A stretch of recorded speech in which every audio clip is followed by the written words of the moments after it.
You are welcome to watch this video. Trigonometric identities இதெல்லாம் முக்கியமான விதிகள். sin squared theta plus cos squared theta is equal to 1. 1.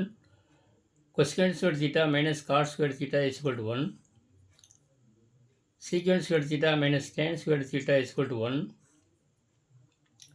Sin theta into cosecant theta is equal to 1. Cos theta into secant theta is equal to 1. Tan theta into cot theta is equal to 1. Sin theta by cos theta is equal to tan theta. Cos theta by sin theta is equal to cot theta.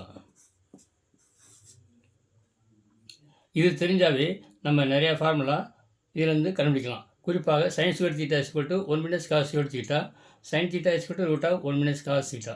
இதே மாதிரி மற்றதெல்லாம் கண்டுபிடிக்கலாம். அதனால் இது ஈஸியான முறை, மாணவர்களுக்காக தயாரிக்கப்பட்ட ஒன்று. நன்றாக பார்த்து படித்து பயன்பெறுங்கள். நன்றி.